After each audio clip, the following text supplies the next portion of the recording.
Good morning friends, welcome to Yulara here in the heart of the Northern Territory. This is the main township just around the corner from the thing that we've all been waiting for, the thing that's in the thumbnail, the thing that I've wanted to see for so long, because today we're finally going to go check out Uluru.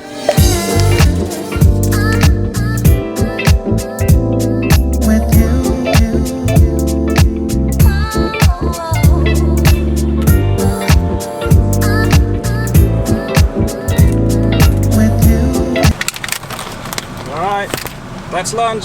I know it's not particularly healthy, I understand that, but the bakery was shut, which is understandable because it's like after 2 o'clock now. In fact, the bakery here in Yulara is really cool because what they do is they've opened it up to some of the local indigenous people who live in this area. Basically, they let them run the bakery to gain experience, and then once they've worked in the bakery for long enough, they can then apply for jobs in hospitality, which is really kind of where all the money comes from in this region, is for people like me and yourselves who are staying here in Yulara who've come to see Uluru. So why not give a little bit back to the community? I think that's a great idea. Unfortunately though, you go early, that's the tip. Don't go at 2 o'clock in the afternoon, go early and get your baked goods. What's that? Oh, it's like an airship thing. All right, we have to check this out.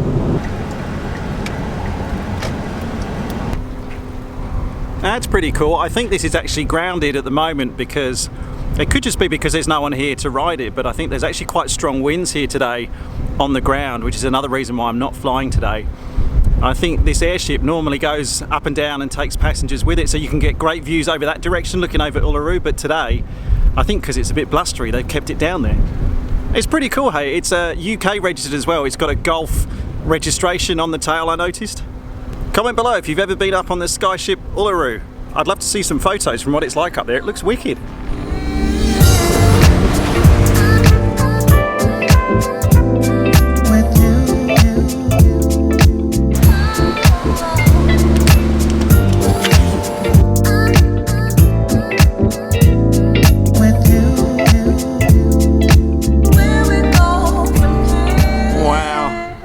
You know, sometimes you set yourself those goals in life where the things that you really want to do and you work hard for it, when you're actually there and you've done it, it doesn't quite seem real. It's almost like I've got my green screen on behind me. No, it's not. There's no green. Flying here to Uluru in a plane that I'm flying myself is one of those kind of pilot bucket list items for me. That is just brilliant. So this is the sunset viewing area. It's kind of like, let me show you, there's a big sort of parking area where you can park your car down here. I hope you can hear me over the wind. So you can park your car here and you get a really good view at sunset over Uluru. The sun goes down over there, that's west, over in that direction. And yeah, park up your car, come and station yourself here and just watch the sun go down over the rock, and the colours it's supposed to change to like dark oranges and dark purples as the sun goes down. We'll definitely come back for that, but first of all what we're going to do is keep driving because I want to get a bit closer to Uluru itself and see if we can maybe do a bit of a walk down by the base of it. But wow, I think it's beautiful, just beautiful.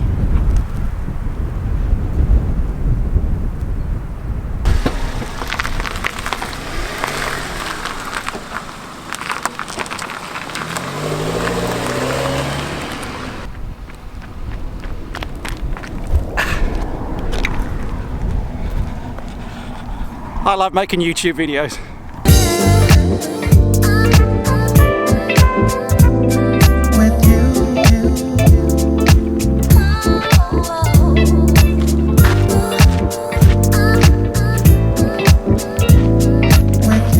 Wow, and here we are. This is the base track that goes around the foot off Uluru, all the way around from one side to the other, ending up here. This is the Marla car park. This is kind of the main stopping point at the base here. You can climb to the top, obviously. I'm not going to do that. I'll explain why shortly. But you only really get an idea of the scale of this thing when you're right up close next to it like this.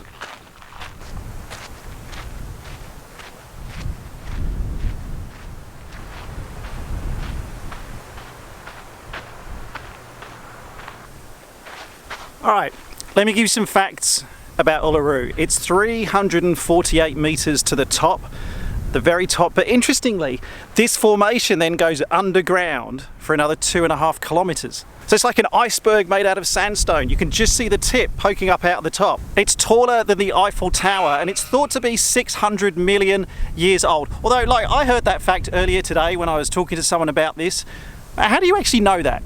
I suppose it's a geologist thing, but anyway, it's supposed to be 600 million. Geologists, leave a comment if you can. I'd love to know how you age something like this. But that's apparently what it is.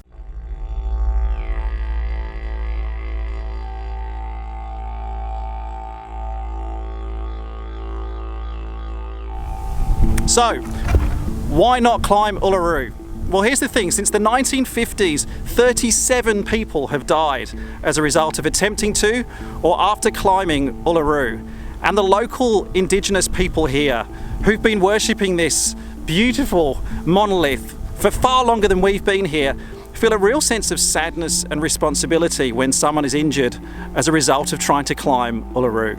Don't forget as well, this is a really sacred place to the people who've lived here for a long time, and for us just to come here in the last few hundred years and think, well, hey, big rock, let's climb up to the top of it. Now, everyone's entitled to their own opinion, of course, but my opinion is this. Like, I've flown in here and I'm privileged, I'm lucky to be able to fly tomorrow. I'm going to do the scenic flight around here and get a proper view of Uluru from the air. So I think go ahead and do that if you want to hire or charter a helicopter or a plane from the airport. Alternatively, get as close as you can like we are now, and just look at it from ground level, because I think, to be honest, this is kind of the way that this beautiful, amazing monolith was actually intended to be seen, not by climbing on top of it.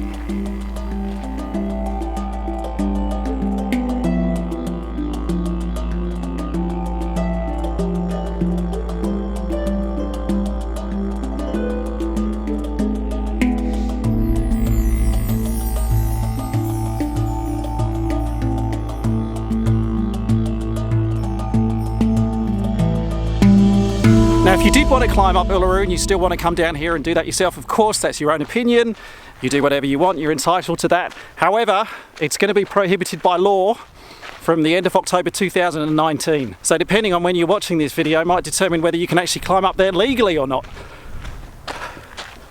Oh, it may appear that I'm crying because I'm so emotional to be here, but I'm not.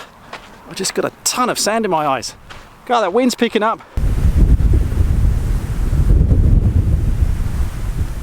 Okay, let me be a dad and a pilot for a second as well. It is, we're in September now, and it's already about 30 degrees here on the ground this afternoon.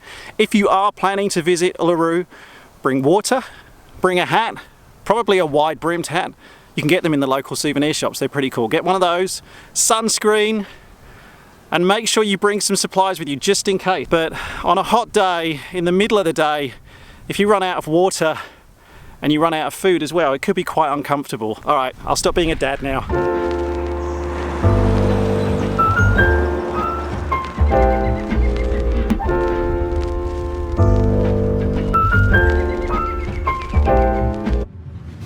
And then this is round the other side of the rock, so the sun is obviously over that side, and it's nice around here. It's a lot more shadowy, and the light, look at the light playing patterns here on the rocks.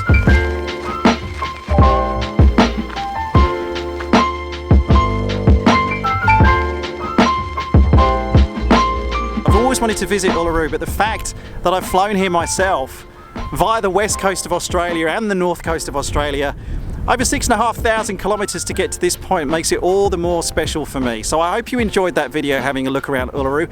Give us a like if you think Uluru is awesome like I do, and make sure you stay tuned to the channel because tomorrow's video is going to be a very special one. Waking up early, jumping in Kilo Juliet November and doing that scenic flight around Uluru and the Olgas.